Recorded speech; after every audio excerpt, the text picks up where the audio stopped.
Assalamualaikum warahmatullahi wabarakatuh. Selamat pagi anak-anakku yang soleh dan solehah.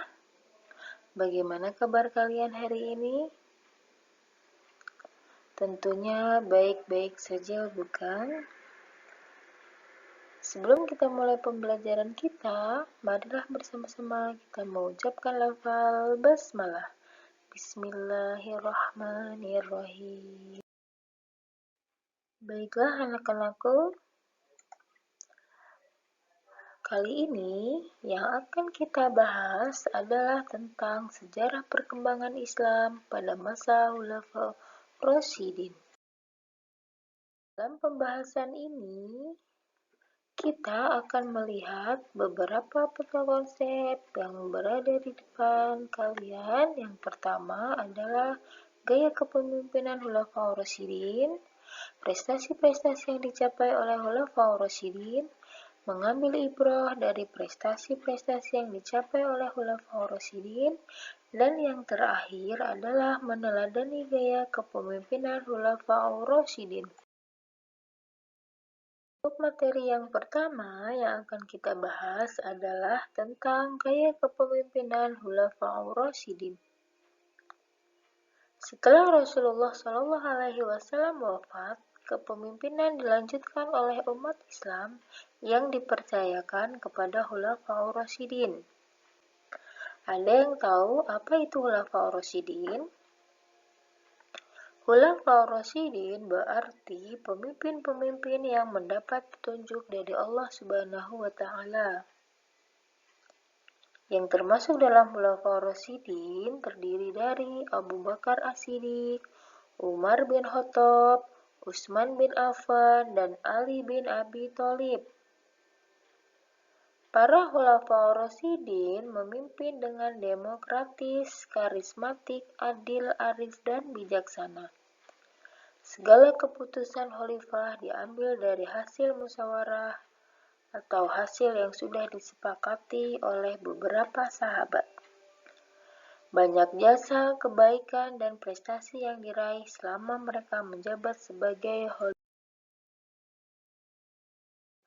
adalah tentang prestasi-prestasi yang dicapai oleh Khulafaur Rasyidin.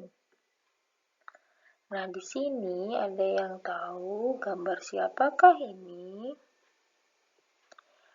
Gambar ini adalah salah satu khalifah yang pertama yang bernama Abu Bakar As-Siddiq.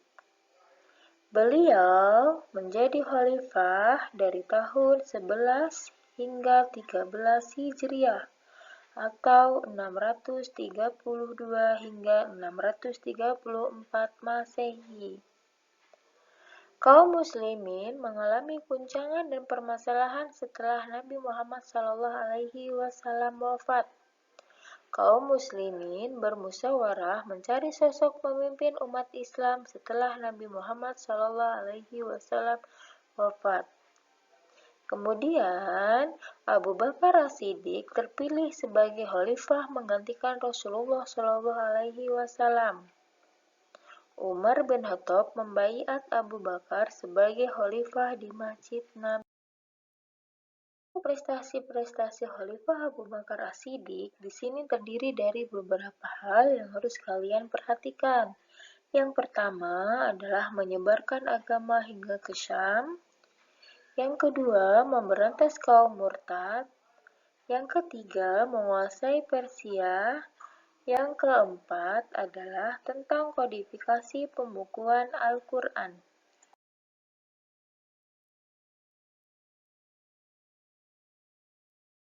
Adalah Khalifah Umar bin Khattab.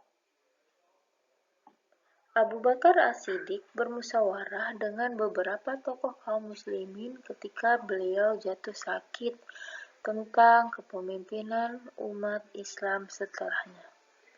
Tidak ada satupun orang yang sanggup menerima amanah tersebut. Kemudian, Abu Bakar mengusulkan Umar bin Khattab untuk menggantikan posisi Abu Bakar As-Siddiq. Abu Bakar wafat pada tahun 13 Hijriah dan kaum muslimin membaiat Umar bin Khattab menjadi khalifah. Beberapa prestasi-prestasi khalifah yang dilakukan oleh Umar bin Khattab yang pertama adalah membentuk pemerintah yang adil, berwibawa, dan disegani. Yang kedua, memperluas kekuasaan Islam ke Afrika serta runtuhnya kerajaan Persia Romawi. Ketiga, membangun kota Basrah dari tahun 16 Hijriah atau 636 Masehi. Yang keempat adalah membangun kota Futat sebagai ibu kota Mesir. Yang kelima, membangun Masjid Amr bin As, dan yang terakhir adalah menetapkan kalender Hijriah.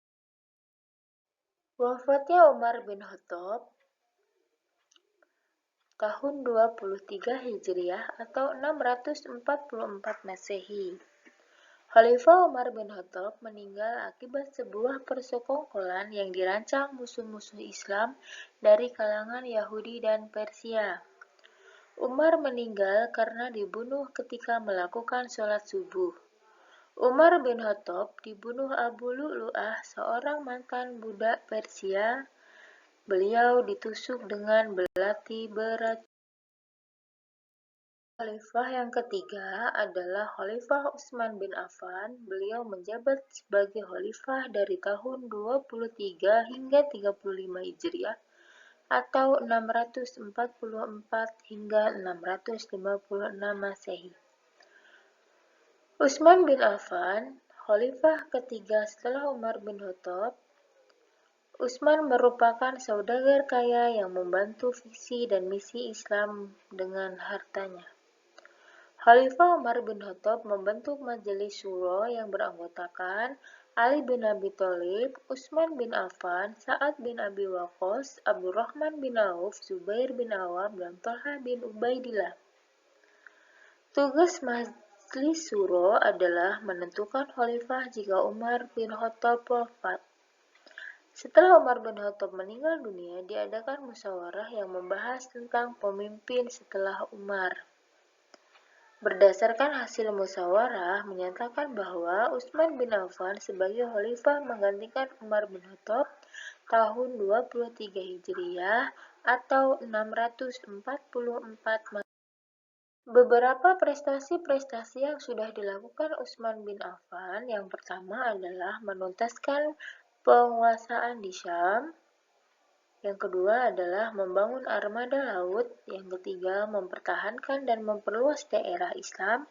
Yang keempat adalah menyempurnakan kodifikasi Al-Quran dan menyatukan perbedaan dalam pelafalan bacaan Al-Quran.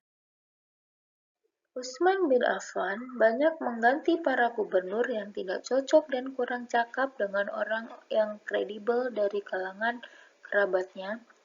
Utsman bin Affan juga menilai beberapa pejabat dan gubernur yang gagal dan tidak menjalankan amanah dengan baik.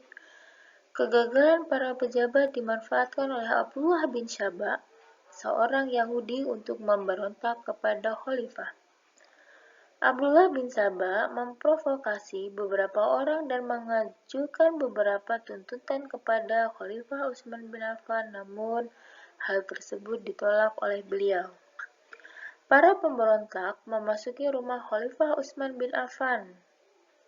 Lalu Utsman bin Affan dibunuh dan meninggal dunia saat membaca Al-Quran yang terjadi pada tanggal 8 Zulhijjah tahun 35 Hijriah.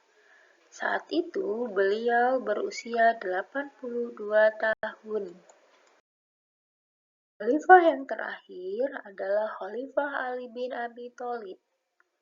Beliau menjabat sebagai khalifah sejak tahun 35 hingga 40 Hijriah atau 656 hingga 661 Masehi. Ali bin Abi Thalib adalah anak dari paman Nabi Muhammad SAW yang bernama Abu Thalib. Setelah Utsman bin Affan meninggal dunia, para tokoh kaum muslimin bermusyawarah dan tidak menemukan orang yang layak menjadi khalifah selain Ali bin Abi Thalib. Ali bin Abi Thalib dikenal sebagai pribadi yang cerdas, berani, dan amanah, maka diangkatlah Ali bin Abi Thalib menjadi khalifah kaum muslimin yang Prestasi-prestasi apa saja yang sudah diraih oleh Ali bin Abi Thalib? Yang pertama adalah mengganti pejabat yang kurang cakap. Yang kedua, memadamkan pemberontakan-pemberontakan di kalangan umat Islam. Yang ketiga, menyempurnakan tulisan Al-Quran. Bagaimana wafatnya Ali bin Abi Thalib saat itu? Khalifah Ali bin Abi Thalib wafat di usia 63 tahun. Khalifah Ali bin Abi Thalib wafat karena dibunuh oleh Abdurrahman bin Muljam, salah seorang dari kaum Khawarij. Saat itu Ali bin Abi Thalib sedang menjadi imam sholat subuh di Masjid Kufah dan beliau wafat pada tanggal 21 Ramadan tahun 40. Dalam materi yang sudah Ibu sampaikan di awal, kita dapat mengambil ibroh atau pelajaran dari prestasi-prestasi yang telah dicapai oleh Khulafaur Rasyidin adalah seluruh Khulafaur Rasyidin telah memimpin dengan penuh tanggung jawab, tegas, demokratis, karismatik, dan sikap mengedepankan kepentingan agama dan umat daripada kepentingan pribadi. Para Khulafaur Rasyidin telah banyak berjasa dalam penyebaran dan kemajuan Islam. Prestasi-prestasi mereka layak menjadi contoh bagi para pemimpin selanjutnya dalam meningkatkan kemajuan dan peradaban umat Islam di berbagai bidang. Apa saja teladan yang dapat kita ambil dari kepemimpinan Khulafaur Rasyidin? Yang pertama adalah demokratis, dermawan, hidup sederhana, berani membela kebenaran, dan tidak haus jabatan merupakan gaya kepemimpinan Khulafaur Rasyidin. Memiliki tanggung jawab yang tinggi dalam penyebaran dan membela agama Islam. Memiliki kesetiaan dan kecintaan terhadap Rasulullah SAW dan ajarannya, mendahulukan kepentingan agama dan rakyat, memiliki sikap berani dan tegas dalam membela kebenaran, dan yang terakhir adalah tidak menyalahgunakan wewenang atau jabatan untuk kepentingan pribadi dan keluarga. Demikianlah apa yang sudah Ibu sampaikan dari awal. Mudah-mudahan bermanfaat untuk kita semua. Sampai jumpa pertemuan kita di lain waktu, dan Ibu akhiri. Assalamualaikum warahmatullahi wabarakatuh.